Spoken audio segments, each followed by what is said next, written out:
Hello hello. Hello guys, am I audible? Hello. Mics बंद है सबके। मेरे end से काम अच्छा, चैट। ठीक ठीक। हाँ। ओके, ठीक है, चलेगा। गाइस, चैट में आंसर दे सकते हो।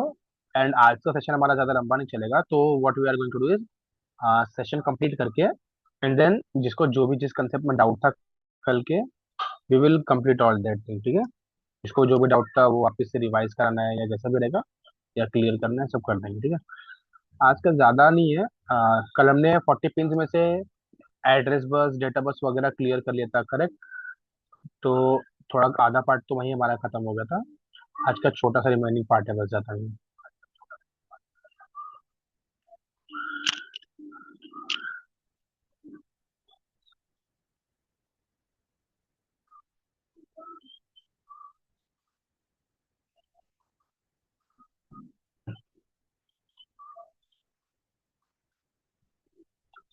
लगा स्क्रीन विजिबल है?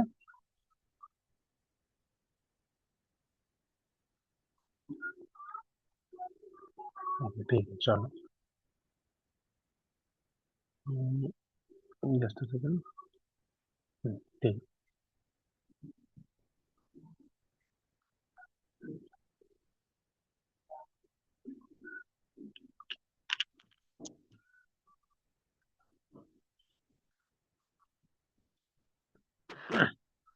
टिल नाउ हमने अब तक 5 सेक्शंस कंप्लीट कर लिए थे, इफ यू रिमेम्बर ऑल।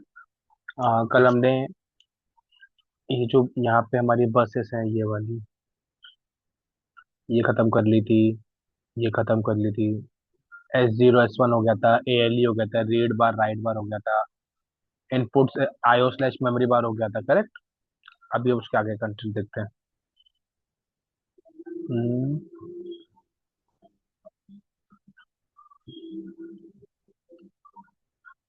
ठीक है, चलो आज स्टार्ट करते हैं। So now coming to the VCC। Now what is VCC? VCC is nothing but the voltage connection point, जहाँ से हम बैटरी कनेक्ट करते हैं, या तो जो भी हमारा पावर सोर्स है वो हम जब माइक्रो प्रोसेसर को कनेक्ट करते हैं तो उसको हम कहते हैं VCC, ठीक है। तो वो VCC का जो अगर डेफिनेशन कहेंगे तो it is nothing but plus 5 voltage का power supply, nothing else. Now जैसे VCC है, सिमिलरली VSS होता है ना सर। ये VSS ये कहाँ से आ गया, क्या होता है ये? VSS is for ground reference, जो हम बोलते हैं ना अर्थिंग कर दी वायर का, तो सेम थिंग इधर इट इज VSS, ठीक है। Coming to X1 and X2, अब ये थोड़ा सा ज्यादा इंपॉर्टेंट, ये ज्यादा देखने लायक चीज है, बिकॉज ये होता क्या है, ये हमारा क्रिस्टल है ना सर। क्रिस्टल, अगर तुम्हें पता हो, तुमने अगर अपने क्वार्ट्ज नाम की चीज सुनी होगी, आई थिंक केमिस्ट्री में भी शायद तुम्हें आने वाली, इनऑर्गेनिक में क्वार्ट्ज नाम की चीज है। क्वार्ट्ज कंटिन्यूसली वाइब्रेट करता है, मतलब उसकी अगर उसके इन डेप्थ जाएंगे ना, तो उसके जो एटम्स है वो कंटिन्यूसली वाइब्रेट करते हैं, जिसके कारण वो some sort of energy emit करता है, ठीक है। तो वैसे ही यहाँ पे उसी का क्रिस्टल यूज करते हैं, जिसकी जो फ्रीक्वेंसी है वो 6 मेगाहर्ट्ज की होती है। वो हमारे X1 X2 पिन से कनेक्ट करते हैं, तो इट इज नथिंग बट मान सकते हो छोटा सा पावर सप्लाई, मतलब वो फ्रीक्वेंसी वाइब्रेशन जनरेट कर रहा है कॉन्स्टेंट, ठीक है। तो वो फ्रीक्वेंसी वो टाइमिंग के लिए यूज होता है, बेसिकली हम यूज करते हैं उसको टाइमिंग के लिए। जो हमारी वॉचेस होती है, अब तो बहुत लिमिटेड एडिशन हो गया है, पहले बहुत ज्यादा चलता था, अब बहुत लिमिटेड एडिशन वॉच में यूज होता है। क्वार्ट्ज करके सब्सटेंस होता है, वो यूज किया जाता है। तो वो मशीन उस पे चलती है, जो हमारी डायलर है वो उस पे वो वर्क करता है, ठीक है। तो वैसे ही यहाँ पे क्रिस्टल यूज करते हैं जिसकी फ्रीक्वेंसी होती है 6 मेगाहर्ट्ज की। नाउ जो फ्रीक्वेंसी वो इंटरनली हम दो पार्ट में डिवाइड कर देते हैं, तो इट इज की थ्री थ्री हर एक में। तो जो 6 का हमें मिल रहा है उसको हम 3 से खाली ऑपरेट करते हैं, इट्स लाइक जो भी मेरा उसको आधे से डिवाइड करके फिर उसको यूज करो। पूरा यूज करने में फॉल्ट अराइज हो सकता है, या तो ज्यादा वोल्टेज वगैरह हो सकता है, इसलिए। कमिंग टू CL के आउट, जो सेक्शन दिख रहा है, ये CL के आउट का मतलब होता है क्लॉक का आउटपुट। जैसे हमने ऊपर अभी देखा X1 X2 से जो क्वाड्स कनेक्ट होते थे, वो क्लॉक का ही काम करते हैं इन शॉर्ट। तो ये है क्लॉक आउटपुट। ये बेसिकली जो सिग्नल्स है, ये सिस्टम क्लॉक के लिए यूज किए जाते हैं, लाइक कि दूसरे डिवाइसेस है, तो उन्होंने कभी कुछ चीज मांगी सामने से काम के लिए, कुछ चीज उनको यूज में चाहिए, तो एक पर्टिकुलर टाइम पीरियड के लिए देंगे। तो वो टाइम पीरियड कब से कब चलेगा, मतलब उसका टाइम हो गया क्या, इतना सेकंड चलना चाहिए, चल लिया क्या, तो वो सब देखने के लिए हम CL के आउट यूज करते हैं, ठीक है। Now coming to externally initiated signals. Sir ये एक्सटर्नली इनिशिएटेड क्या होते हैं? जो बाहर से सिग्नल आते हैं, अब तक हमने जो पढ़े ना, वो सारे सिग्नल्स माइक्रो प्रोसेसर जनरेट कर रहा था। अब जो सिग्नल्स आ रहे हैं, ये बाहर से आएंगे। जो हमने लास्ट लेक्चर डिस्कस किया था कल ही, इंटरप्ट के बारे में मैंने कहा था, इंटरप्ट नाम की चीज होती है जो बाहर से, उसको आप रुकावट मान सकते हो, जो बाहर से आती है। It is that only. अब यहाँ पे जो इंटरप्ट है, उसके लिए एक ये पूरा सेक्शन रेडी करें, ठीक है। ये सिर्फ इंटरप्ट है इसमें, और कुछ नहीं है। इंटरप्ट के हमारे पास 5 टाइप के सिग्नल्स है। There is an INTR। RST के 3 variant, 7.5, 6.5, 5.5, and then trap. Sorry. ये जो है, ये 5 हमारे मेन इंटरप्ट के टाइप्स है। INTR और INTA भी इंटरप्ट ही है, बट वो थोड़े से जनरल पर्पस इंटरप्ट में काउंट होते हैं। एक है इंटरप्ट, एक है एक्नॉलेजमेंट। वो क्या काम करता है, कैसे करता है, जस्ट अब इसके बाद हमारा वही स्टार्ट हो जाएगा, ठीक है। चलो सो आगे आते हैं। INTR। सर ये INTR क्या है? INTR stands for interrupt request signal. It stands for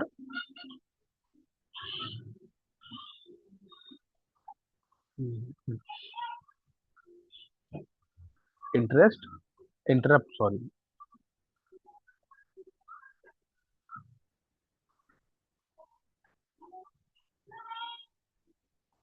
interrupt request signal।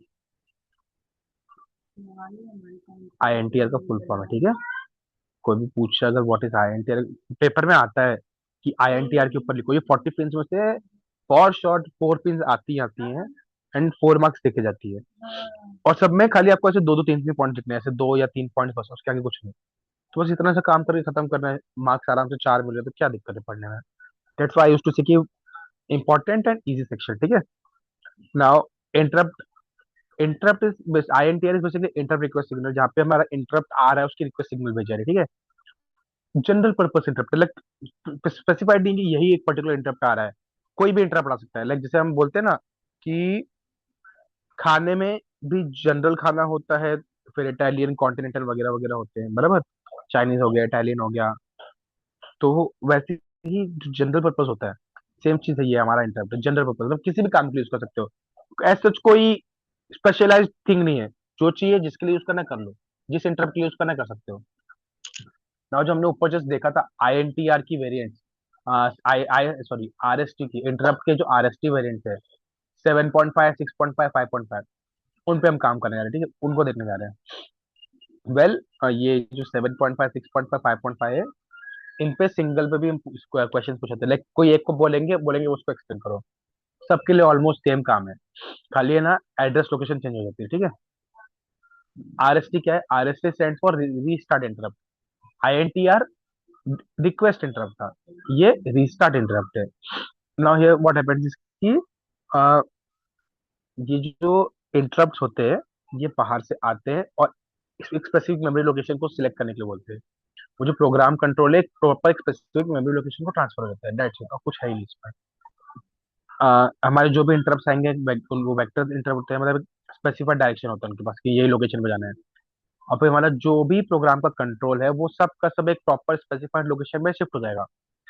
कौन सी लोकेशन सर? मेमोरी की लोकेशन। यहाँ पे वो मेमोरी लोकेशन कैलकुलेट कैसे करना है वो दिखाता हूँ। वो लोकेशन यूजुअली जो हमारा नंबर लिखा है आगे, 7.5 या 6.5 या 5.5, वट एवर, उसको मल्टीप्लाई कर दो 8 से। 8 4 जा 32, 8 7 जा 56, एंड 56 एंड 4 59। ऐसा समथिंग नंबर से एक मल्टीप्लीकेशन करने पे एक स्पेसिफाइड हमें एड्रेस मिलता है, वहां जाना होता है, ओके। ये तो मैंने से रैंडम उठाया है, बट ऐसे स्पेसिफाइड नंबर से करते हैं। अब उसमें भी जो प्रायोरिटी ऑर्डर है, दैट इज 7.5, 6.5 एंड देन 5.5।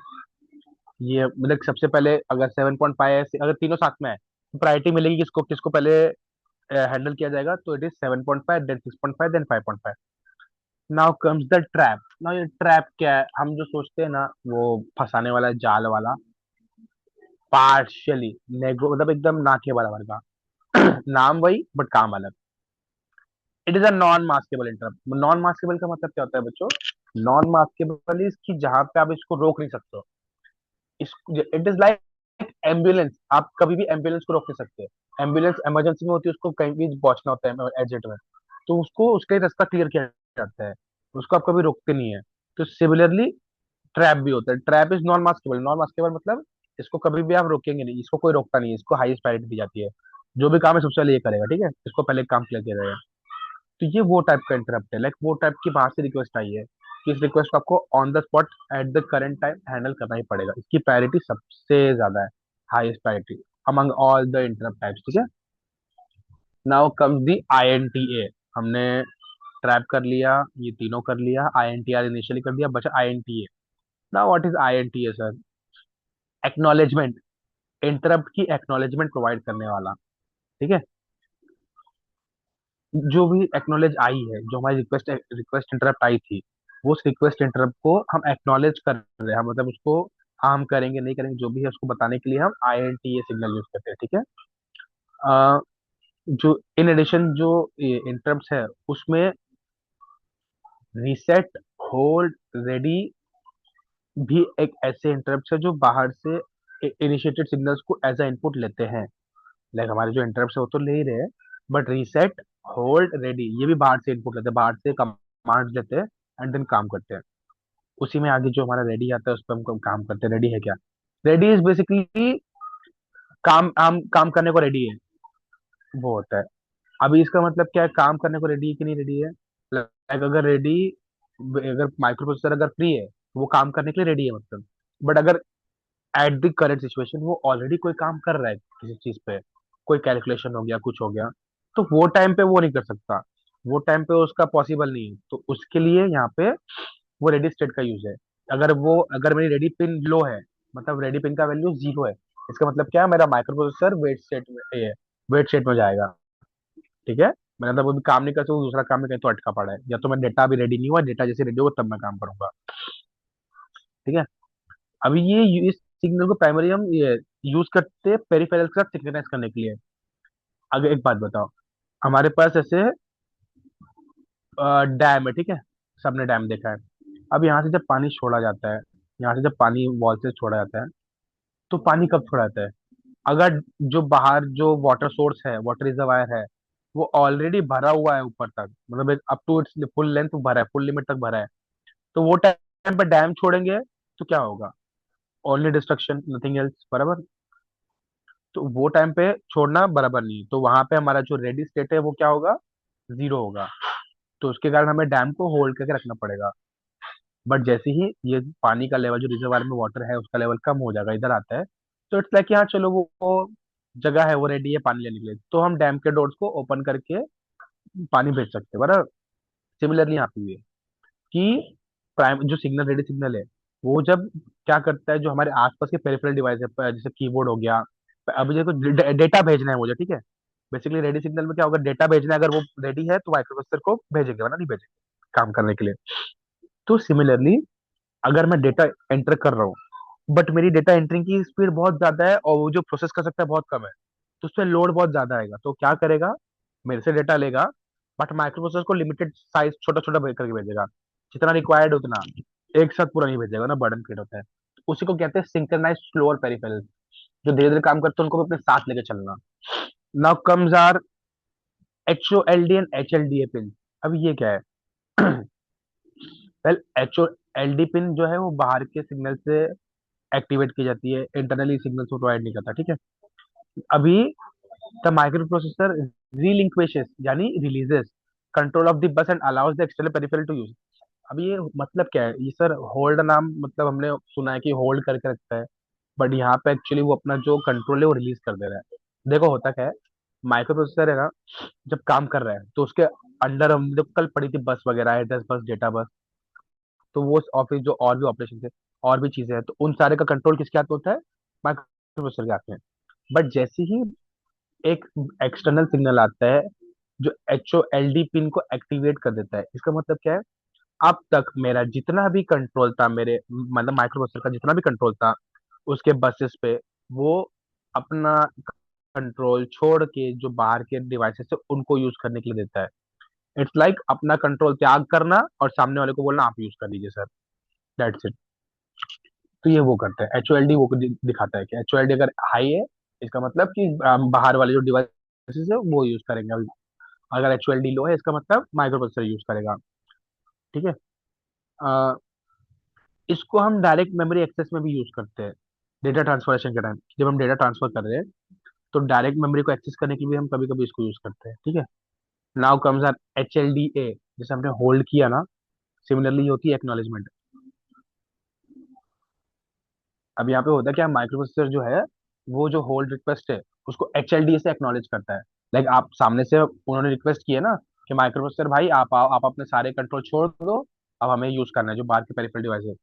तो HLDA उसी का एक्नॉलेजमेंट देता है कि हाँ चलो ठीक है मैं मान गया। अगर HLDA वन, इसका मतलब micro processor is ready to transfer its control of buses to the external peripheral. ठीक है, ये वो एक्नॉलेज करता है। अभी इसके बाद comes are reset in and reset out. वेरी टूडेंट RST इन, RST आउट। रीसेट इन रीसेट आउट को RST इन RST आउट से दिखाते हैं। ठीक है। अब ये RST इन RST आउट क्या है सर, इसका भी बहुत सिंपल सा मतलब सिखाता हूँ। इसका मतलब है सिंपल सा रीसेट करना, अगर सीधी साधा भाषा में बोलो तो। अ, जब रीसेट इन पिन का जो RST इन है, वो पिन का जब सिग्नल गिरता है, मतलब वो लो हो जाती है, तो जो हमारा प्रोग्राम काउंटर है वो 0 पे सेट होता है। कल याद है प्रोग्राम काउंटर बताया था क्या काम करता था, जो भी नेक्स्ट एग्जीक्यूटेबल इंस्ट्रक्शन होता है उसका एड्रेस स्टोर करता था। बट रीसेट इन 0 हो गया है, इसका मतलब क्या है, मुझे रीसेट इन नहीं कराना है, मतलब इंस्ट्रक्शन को रीसेट नहीं कराना है, तो उस केस में एग्जीक्यूट नहीं कराना है, तो वो केस में प्रोग्राम काउंटर सीधा 0 सेट हो जाता है। अब बस ट्राई स्टेट में चली जाती है और MPU रीसेट हो जाता है। Sir tri state it is, tri state is की जहाँ पे यस भी नहीं है, नो भी नहीं है, हाई भी नहीं है, लो भी नहीं है, that state is known as tri state. Reset out, इसका मतलब क्या है, देखो जब हमने कहा कि रीसेट इन में अगर रीसेट इन हमने लो कर दिया तो इसका मतलब MPU को रीसेट करना है, तो रीसेट आउट वही इंडिकेट करता है कि हमारा जो MP है वो रीसेट हो रहा है। ठीक है, रीसेट आउट वही हमें इंडिकेट करता है। अ, और भी अदर डिवाइस जिनको हम रीसेट करना चाहते हैं उसमें reset out, RST out use होता है। ठीक है। अभी इसके बाद हमारी बचती है SOD SID पिन। इनको हम कहते हैं serial input output ports. SID का मतलब है सीरियल इनपुट डेटा, SOD का मतलब है सीरियल आउटपुट डेटा। ठीक है। यहाँ पे इनके फुल फॉर्म लिखे, serial input data, serial output data. ठीक है। अब यहाँ पे जो जो सिंगल बिट है उसको हम सीरियल एक लाइन में इनपुट कर सकते हैं SID की मदद से, और उसका जो भी आउटपुट होगा वो SOD की मदद से हम ले सकते हैं। ठीक है।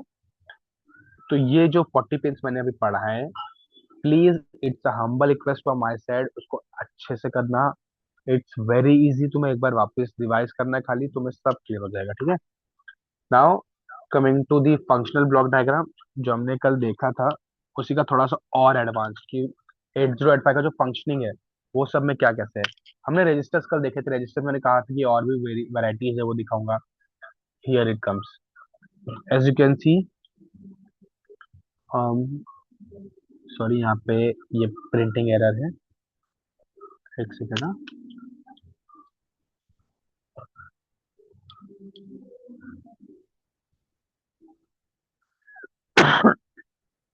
ओके नहीं ठीक है, बराबर है बराबर है। ये फंक्शनल है ना। अभी जो W और Z है ना, ये तुम्हारे काम के नहीं है, इनको खाली से नाम क्या रखो। BCDE, these are the four mains that we are going to use, and of course HLL, ये ऐसे हैं जिनको हम बहुत टाइम यूज करने वाले। HLL तो बहुत ज्यादा यूज होने वाला है, CS2 के सेकंड चैप्टर में HL पर बहुत आएगा, फिर रजिस्टर्स का यूज भी बहुत आ जाएगा वो। ठीक है। अगेन ये डायग्राम खाली देख लो समझ लो, इतना इंपॉर्टेंट नहीं है, इसके कंपोनेंट्स इंपॉर्टेंट है। ये देखो कंपोनेंट इसके, ALU, timing and control unit, instruction register, decoder, register array, input control, interrupt control and serial input output. इसमें से हमने ऑलरेडी ALU देख रखा है, टाइमिंग कंट्रोल देख रखा है, इंस्ट्रक्शन रजिस्टर देख रखा है, देन इंटरप्ट कंट्रोल भी देखा है, बस ये थोड़ी सी कुछ नई चीजें वो भी फटक सकते हैं। सीरियल भी देख चुके हैं हम, SIO। ऊपर पर ऐसा आइडिया छोड़ेगी पेन के थ्रू। देखो यहाँ भी सब वही चीज बता रखा है कि वो बेसिकली अरिथमेटिक या लॉजिकल ऑपरेशन परफॉर्म करता है, रोटेट ऑपरेशन परफॉर्म करता है। Just a second. हाँ, यहाँ पे वो बता रहे हैं कि वो अरिथमेटिक लॉजिकल या रोटेट ऑपरेशन परफॉर्म करता है, एक्यूमुलेटर में आंसर को स्टोर करता है, फिर टेम्पररी रजिस्टर और जो फ्लैग रजिस्टर होता है उसको क्लोजली एसोसिएट करके रखता है अपने साथ। उसका डायरेक्ट इफेक्ट दिखता है इस पे। फिर टेम्पररी रजिस्टर डेटा होल्ड करता है ऑपरेशन के दौरान।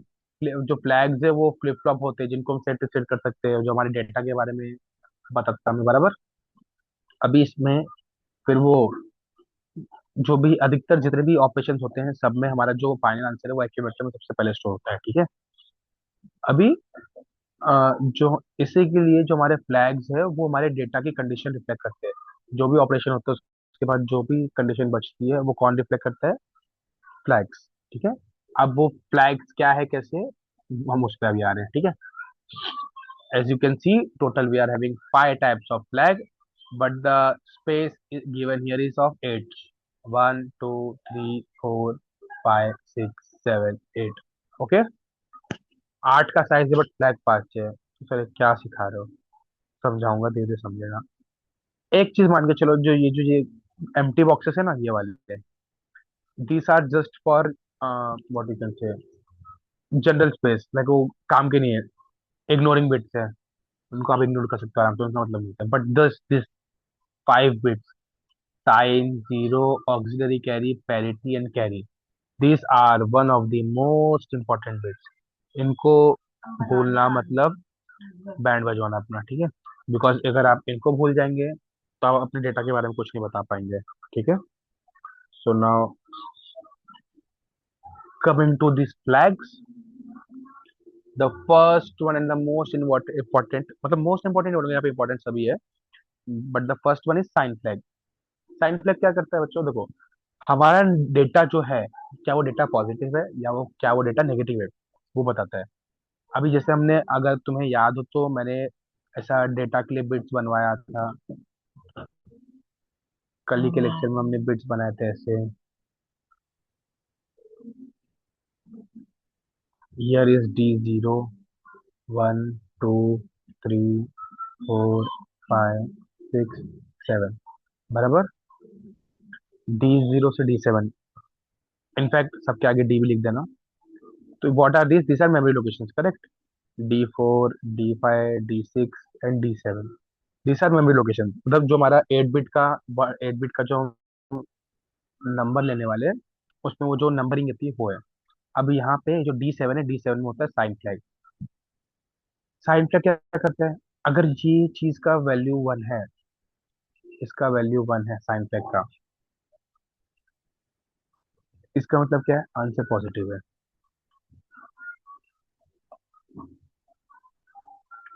ईस्ट वेस्ट वालों, मुझे कंफर्म करना, मैं क्या मैंने सही बोला है? अगर साइन फ्लैग का वैल्यू वन है तो उसका मतलब आंसर पॉजिटिव है क्या कि नेगेटिव है आंसर? ईस्ट वेस्ट वाले चैट भरेंगे फटाक से।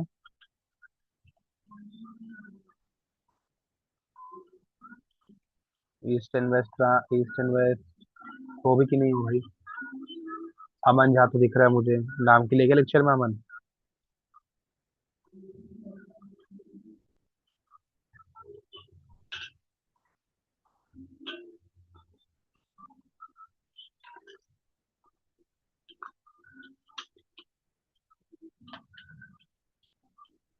करेक्ट है, अगर वन रखा है हमने तो उसका मतलब वो नेगेटिव है। साइन फ्लैग का वैल्यू कभी भी अगर वन होगा तो इसका मतलब है नेगेटिव। वन का मतलब मेरा जो आंसर आया है वो है नेगेटिव। बट अगर जीरो है इसका मतलब क्या है? आंसर है मेरा पॉजिटिव, ठीक है। ओ पॉजिटिव मत पढ़ लेना भाई मेरे, आप महान लोग थोड़े से, ठीक है। साइन फ्लैग का वैल्यू वन मतलब नेगेटिव, साइन फ्लैग का वैल्यू जीरो मतलब पॉजिटिव, ठीक है। ये देखो यहाँ पे लिख के रखा है, हाँ। अगर D7 का वैल्यू वन है तो इट इज नेगेटिव, बट अगर if it is zero then it is considered as positive, ठीक है। तो जो हमारे D7 बिट है वो रिजर्व किसके लिए होती है? साइन इंडिकेशन के लिए, अरिथमेटिक ऑपरेशन जब भी हम करते हैं तो रिजल्ट दिखाने के लिए। जो हमारा सेकंड फ्लैग है यहाँ पे D6 लोकेशन पे, इसको कहते हैं जीरो। क्या, कौन सा फ्लैग है ये? Zero flag. तो जीरो फ्लैग का क्या मतलब है? Zero flag indicates whether your answer is zero or not. When you are performing an arithmetic operation, like अगर आप एडिशन कर रहे हो या सब्ट्रैक्शन कर रहे हो, whatever you are doing, अगर उसका आपको जो नेट रिजल्ट आता है, फाइनल रिजल्ट आता है, अगर वो जीरो आता है, तो उस केस में हमारा जो जीरो फ्लैग है वो वन सेट हो जाता है. इफ आंसर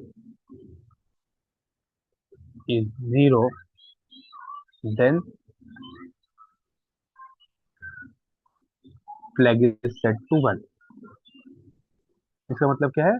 जब भी अगर हमें सिर्फ फ्लैग वन दिख गया, इसका मतलब क्या है? मेरा जो फाइनल आंसर अरिथमेटिक ऑपरेशन का आया है वो क्या हुआ है? जीरो हुआ है. ठीक है. ये कब डिसाइड होता है कि जीरो है? कि जब हमारा अरिथमेटिक ऑपरेशन होके एक्यूमुलेटर में डेटा आता है तब. ओके. देन थर्ड, हमारा जो डी फाइव पे फ्लैग है, इसका कोई ऐसा नहीं है.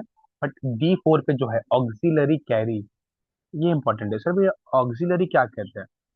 हम देखो इसको साइड में थोड़ा सा दिखाता हूँ इधर.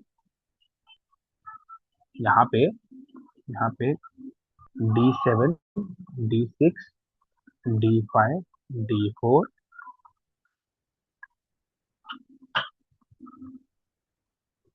अभी बिट्स हैं, बराबर. अब इन बिट्स में जब आप ऑपरेशन परफॉर्म कर रहे हो, तो while performing the addition, D3 के कारण D4 पे कैरी आ जाए. देखो बाइनरी एडिशन आई होप सबको पता होगा, जहाँ पे 1 + 1 को हम जीरो कैरी वन लिखते हैं. अगर आप सबको याद हो तो when you are adding a binary number, in that case 1 + 1 gives you zero carry one. तो जब ऐसा कुछ ऑपरेशन होता है जहाँ पे D4 में वन कैरी आता है D3 के कारण, वहां पे हमारा जो ऑक्सिलरी कैरी फ्लैग है वो सेट होता है. उसके पहले नहीं होगा, बट उस पॉइंट पे वो सेट हो जाता है. ठीक है. नाउ हाँ, अभी वेल, डी जो हमारा ये वाला फ्लैग है, ये BCD में यूज होता है. 11th में, अगर आपने आपको याद हो, 11th में जब आपने बाइनरी नंबर का कन्वर्जन पढ़ा था, number conversion, binary, octal, decimal, hexadecimal, तो वो टाइम पे BCD नाम की चीज आई थी, बाइनरी कोडेड डेसिमल. उसमें इसको यूज करते हैं. ठीक है. एंड ऐसे चौक जल्दी यूज होता नहीं है. प्रोग्रामर के लिए अवेलेबल नहीं, चेंज कर सकते हैं. ठीक है. अभी अगेन, एक सेकेंड, क्या हो गया इसको? हाँ, यहाँ पे D3 फ्लैग का वैल्यू नहीं है. D2 is for parity, D1 का भी नहीं है, D0 इज फॉर कैरी. अब ये दो फ्लैग्स कैसे हैं, क्या है, मैं आपको बताता हूँ.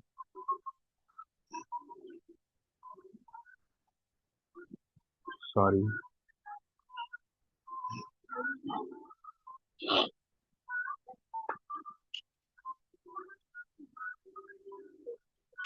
कल से इसका सेम इशू होता है, क्या हो गया इसको?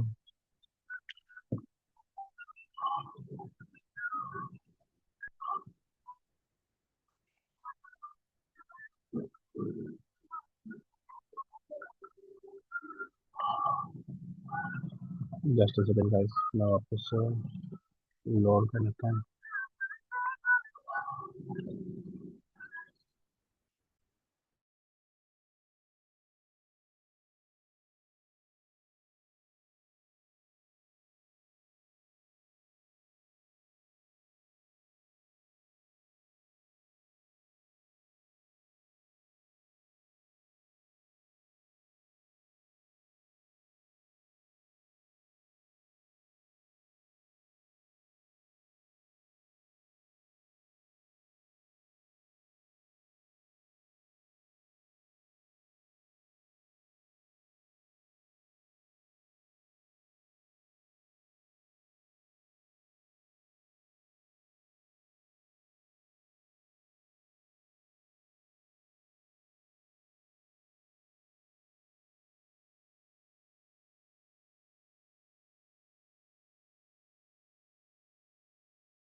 सॉरी सॉरी, माय बैड, मेरा ध्यान नहीं गया। अ, कहाँ से अपना मिस हुआ है?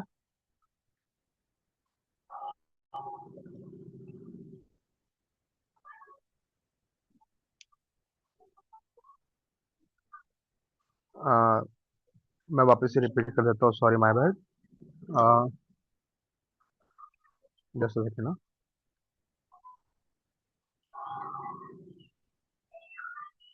हमारा यहाँ से पैरिटी कैरी वाले से बाकी था ना। ठीक है, मैं वापस से रिपीट कर देता हूँ।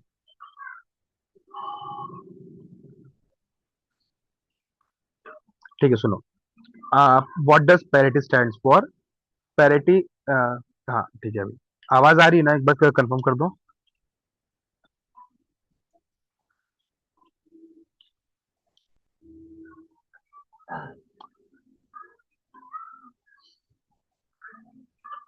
Okay, thank you Dheeraj, thank you Aman. चलो, लेट्स कंटिन्यू। मैं वापस से रिपीट कर देता हूँ। What does parity flag stands for? अभी सर, ये पैरिटी फ्लैग का क्या काम है? पैरिटी फ्लैग बेसिकली डिसाइड करते हैं कि आपके नंबर ऑफ वंस कितने हैं आपके आंसर में। जब भी आपने जो भी रिजल्ट ऑब्टेन किया है, जिसको आपने एक्यूमुलेटर में स्टोर कराया है, उसके अंदर नंबर ऑफ वंस कितने हैं। जैसे मैंने यहाँ पे एक सीक्वेंस लिखा था, 0 11 0 1 0 1 0। So in this sequence I am having total 4 ones. तो which means I am having even number of ones. तो जब भी ऐसा केस हो जहाँ पे आपके पास इवन नंबर ऑफ वन हो, पैरिटी आपकी सेट हो जाती है 1। बट अगर आपके पास ऑड नंबर ऑफ वन, जैसे 1 3 5 7, तो इन दैट केस आपकी पैरिटी सेट होती है 0। ओके, जिसको हम कहते हैं ऑड पैरिटी। नाउ कम जो कैरी फ्लैग।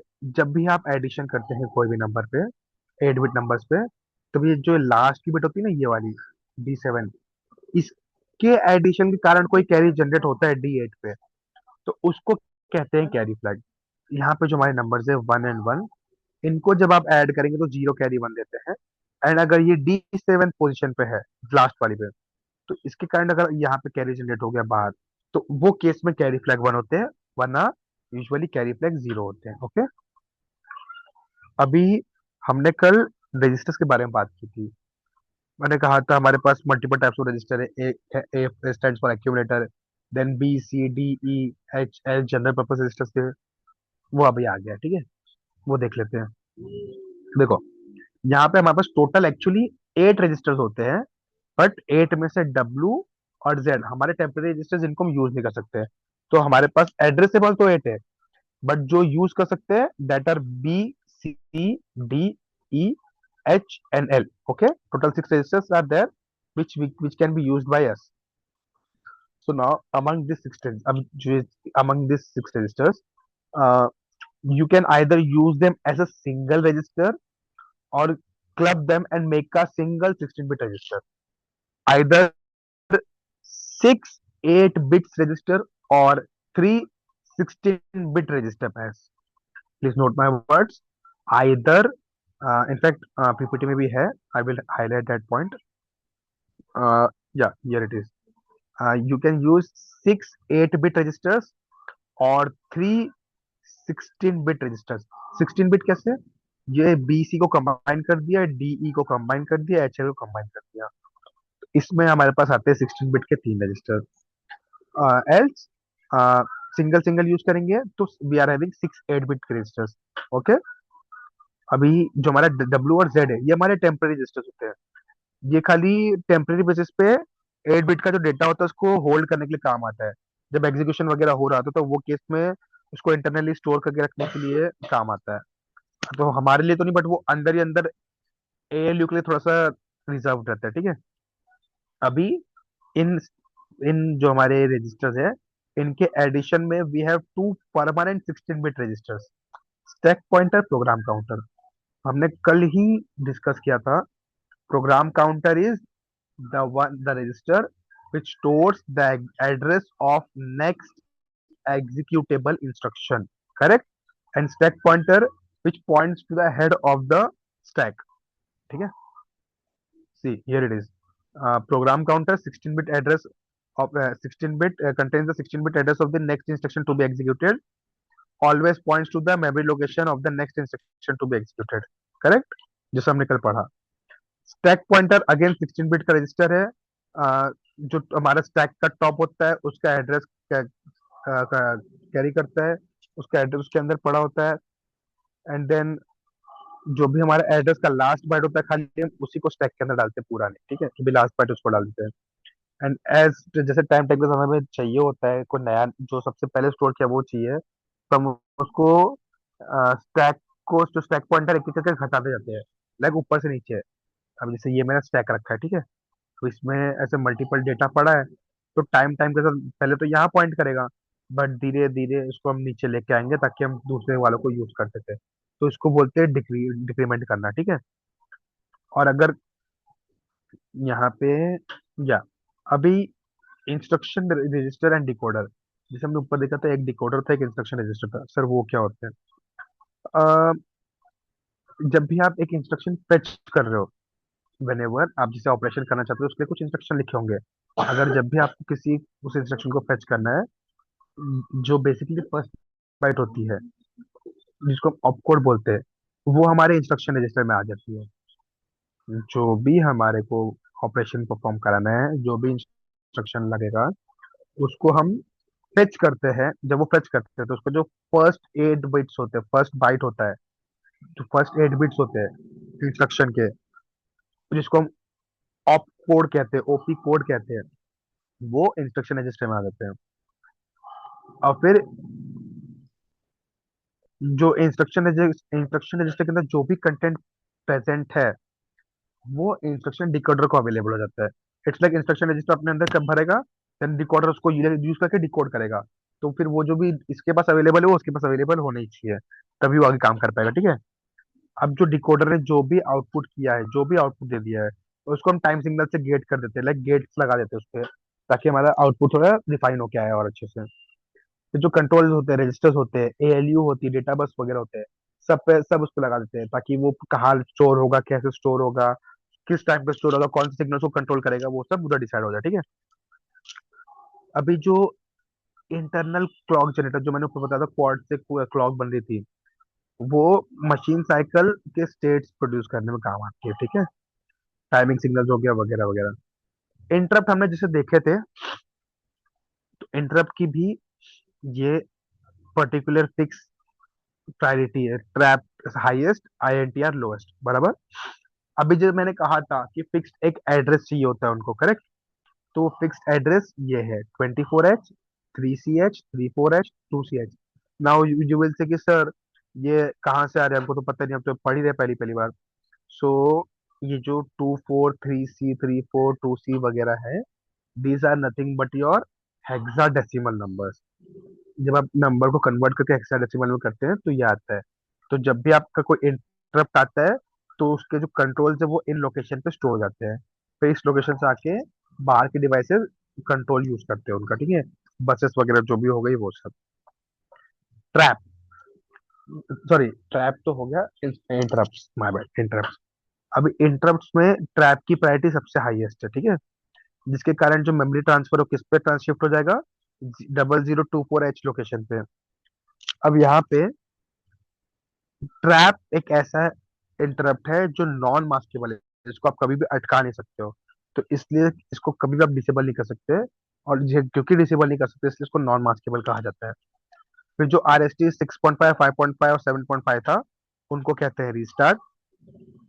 उसकी प्रायोरिटी हमने देखी है अभी जस्ट। एंड देन उसके बाद all last four interrupt can be enabled और डिसेबल्ड बाय सॉफ्टवेयर। ट्रैप को छोड़ के RST 7.5, 6.5, 5.5, then comes your what, हमने ट्रैप देखा, हमने रिस्टार्ट देखा, हमने INTR इंटरप्ट देखा ना, फिर INT वगैरह देखा। तो वो सबको आप मास्केबल है, लाइक उसको आप चेंज कर सकते हो, उसको सॉफ्टवेयर की मदद से आप इनेबल या डिसेबल कर सकते हो, इसलिए उनको हम कहते हैं मास्केबल इंटरप्ट्स, ओके। ऑलमोस्ट हमारा ये चैप्टर खत्म होने आ गया है। हाँ, बस एक छोटा सा input and output is present. Serial input and output, अब ये क्या है? हमारा एक होता है रिम इंस्ट्रक्शन जो डेटा ट्रांसफर के लिए यूज होता है। जो सीरियल इनपुट है, SID, उससे बिट 7 ऑफ एक्यूमुलेटर, लाइक जो D7 था, उसको यहाँ पे B7 से प्रेजेंट किया, उससे लेने के लिए काम आता है, ठीक है। ये ऐसा जितना इंपॉर्टेंट नहीं है, पूछा तो नहीं है, बट फिर भी ये एक ऐसा टॉपिक है जिसको पूछने का चांसेस ले एक खाली बता दिया जाएगा। एक्यूमुलेटर का जो भी सबसे आगे वाला होता है ना, एमएसबी, वो किससे भरा जाता है? रिम की मदद से। और रिम एसआईडी से इंस्ट्रक्शन देती है, ठीक है। एसआईडी से डेटा लेके ऐसे भेज देती है। सिमिलरली एसओडी होती है जो आउटपुट के काम आती है। वो एक्यूमुलेटर से लेती है, एसआईएम के थ्रू बाहर करवा देती है। आरआईएम यहाँ से यहाँ फेंकवाता है, एसआईएम यहाँ से यहाँ डलवाता है। That's it. First chapter CS2 का इतना है जो मेन इंपॉर्टेंट कंसेप्ट इसके, which are highly likely to come in your paper, ठीक है। नाउ, अभी अगर किसी को कोई भी डाउट है इस पूरे चैप्टर में तो please raise your hands. Guys, please feel free to ask any questions regarding this chapter.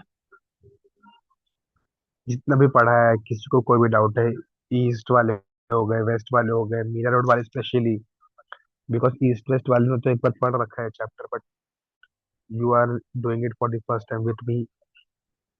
सो मेरे लिए तो तुम फर्स्ट टाइम ही कर रहे हो मेरे साथ, तो इसलिए प्लीज अगर कुछ भी डाउट है जरा भी है तो please feel free to raise your hand. Anyone, किसी को कोई भी डाउट है? Hello guys, am I Audible?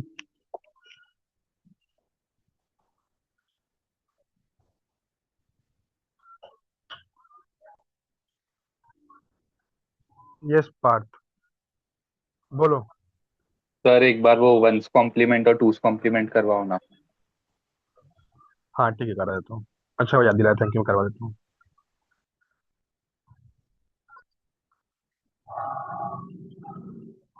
या चलो guys, ones complement and two's complement देखते हैं, जो बाइनरी नंबर के एडिशन वगैरह में यूज करते हैं, ठीक है। देखो, वंस कॉम्प्लीमेंट का मतलब होता है आपके पास जो भी बिट्स पड़े हैं उसको जस्ट उनका रिवर्स कर देना। बाइनरी नंबर्स होते हैं, 0 1 में काम करते हैं। तो जो भी पड़ा है प्रेजेंट में उसको जस्ट उसका अपोजिट कर दो, उसका रिवर्स कर दो। लेट से आई एम हैविंग अ नंबर 1 0 1 1 0 1 0 1, ठीक है। इसका वंस कॉम्प्लीमेंट क्या होगा?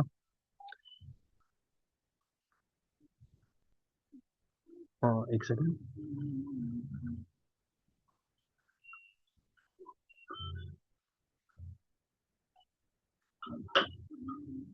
वंस कॉम्प्लीमेंट उसका क्या होगा? Just flip the bits. मैं इधर ब्रैकेट में लिख देता हूँ।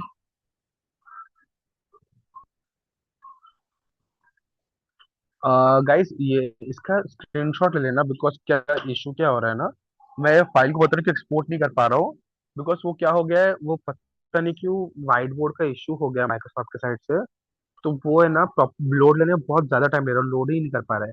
मैंने तुम्हारे कल वाले नोट्स में उसको निकालने का ट्राई करो, बट बहुत इशू दे रहा है, वो नहीं हो पा रहा है। तो टिल देन, इफ अगर तुमको रिक्वायर्ड है, मैंने पीपीटी तो ऑलरेडी शेयर कर दी मैम के साथ, तुम्हारे पास आ भी गई होंगी ऑन द स्पॉट कल।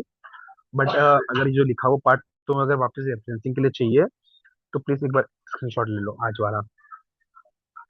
हाँ, now coming to one's complement, जो भी है सबको रिवर्स कर दो। 1 का 0, 0 का 1, ये 0, ये 1, 0 0 1 0। ओके, ये हो गया वंस कॉम्प्लीमेंट। अब वंस कॉम्प्लीमेंट हो गया, अभी सर टूस कॉम्प्लीमेंट करना है। सो जब भी टूस कॉम्प्लीमेंट करना हो, वंस कॉम्प्लीमेंट में सिर्फ एक ये 1 ऐड कर दो, दैट्स इट।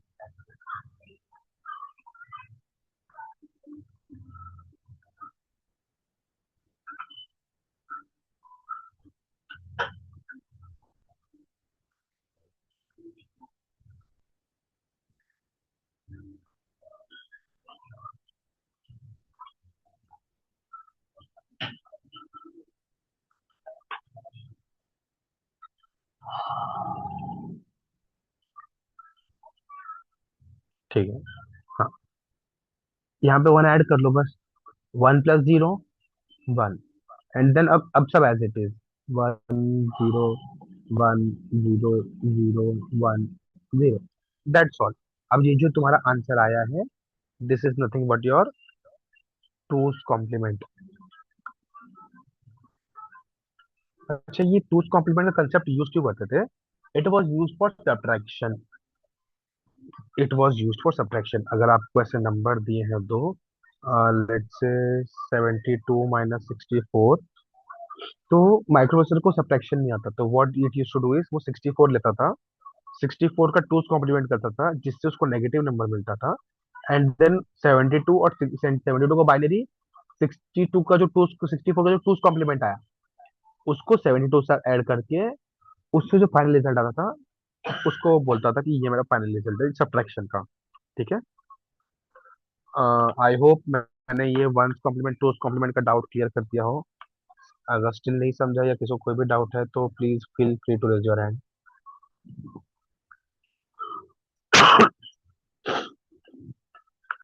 या प्रतीक्षा, या प्रतीक्षा,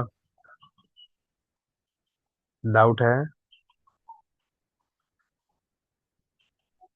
प्रतीक्षा डाउट नहीं तो प्लीज हाथ नीचे कर दो।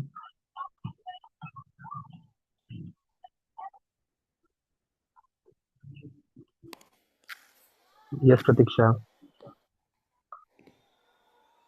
हेलो। किसी और को कोई डाउट है गाइस? Anyone guys?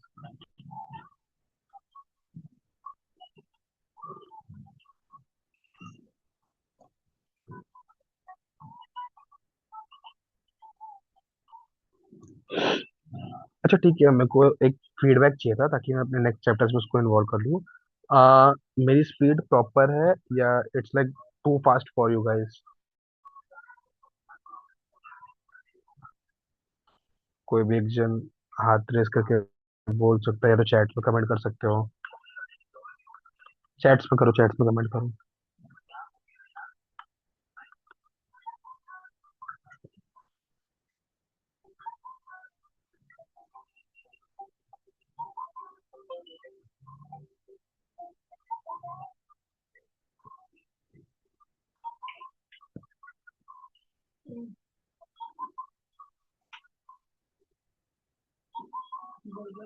ठीक है ma'am, noted.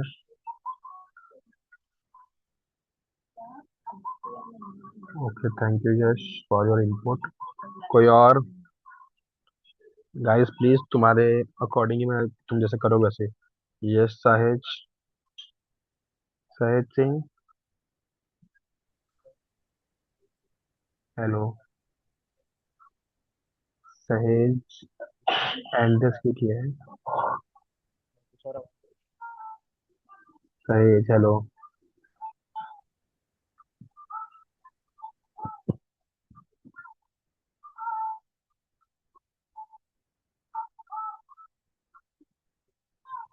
Thank you Sandeep.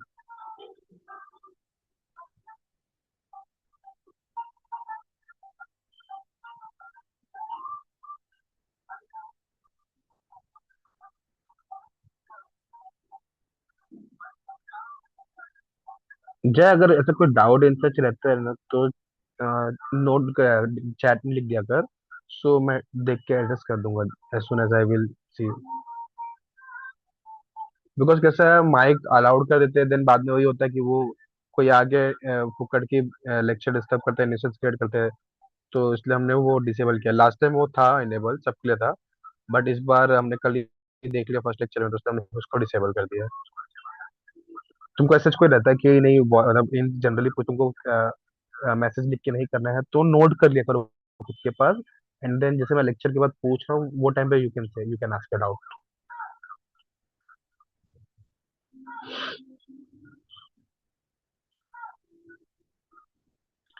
Okay, और किसी को कोई भी डाउट?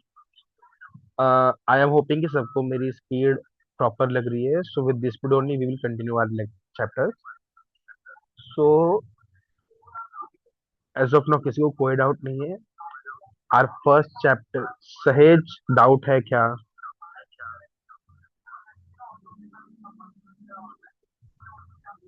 सहेज डाउट है?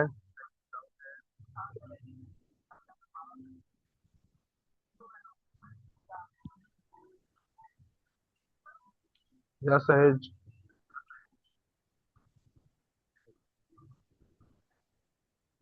ओके सर, लिख दो, चैट में लिख दो।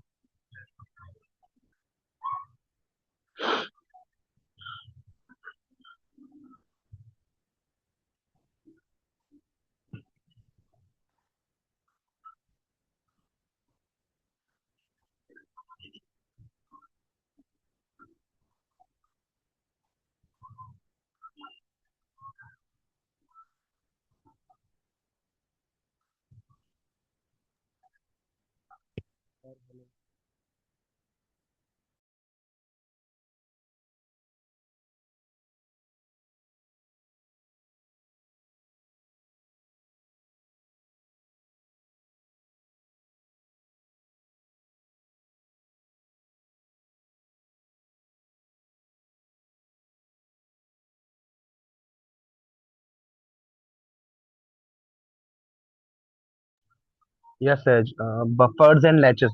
ओके ठीक है, जस्ट अ सेकंड ना।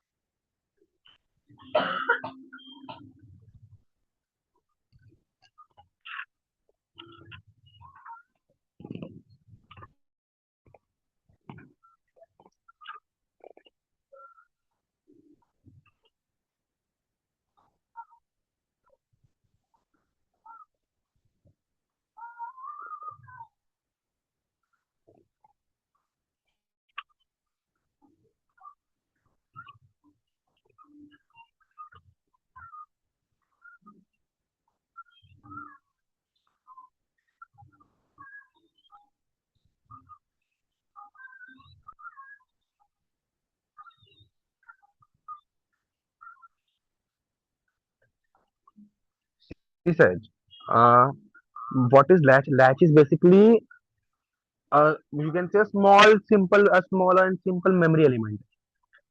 बेसिकली एक मेमोरी का छोटा सा पार्ट जो डेटा स्टोर करने के लिए काम आता है।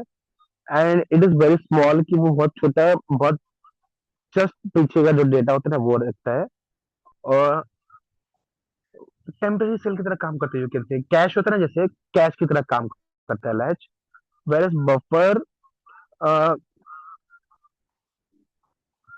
बफर एक ऐसा मेमोरी का ही, वो भी मेमोरी की तरह होता है, बट वो क्या होता है, वो डेटा ट्रांसफरेशन में काम आता है। जब भी आप डेटा ट्रांसफर करते हैं, इन दैट केस बफर को बहुत ज्यादा प्रायोरिटी दी जाती है, बहुत ज्यादा यूज किया जाता है बफर को।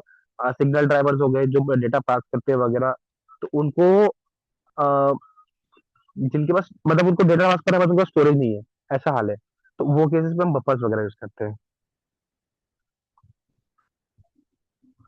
इट्स लाइक कि कभी कभी ट्रांसफर के टाइम पे डेटा लॉस हो जाता है, तो बफर वो डेटा वापस रिस्टोर करा के भेज देता है।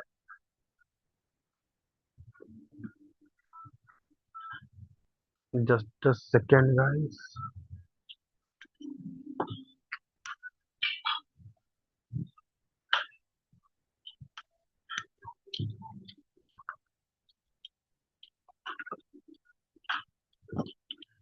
यस सर, डाउट क्लियर हुआ क्या?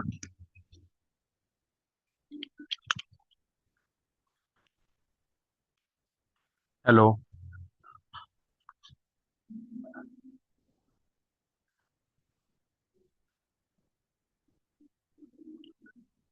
चैट्स में लिख दो यार।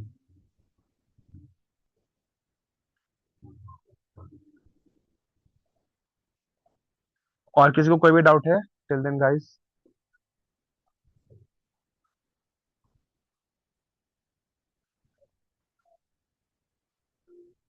हेलो हेलो, किसी को कोई भी डाउट है?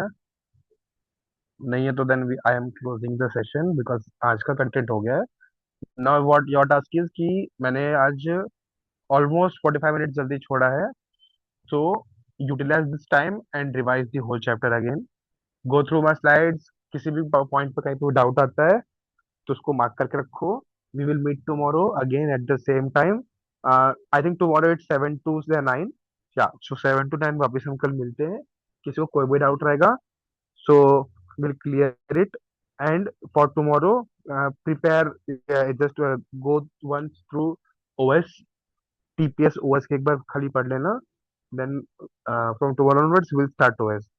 So for today, that's it from my side. चलो, bye bye guys.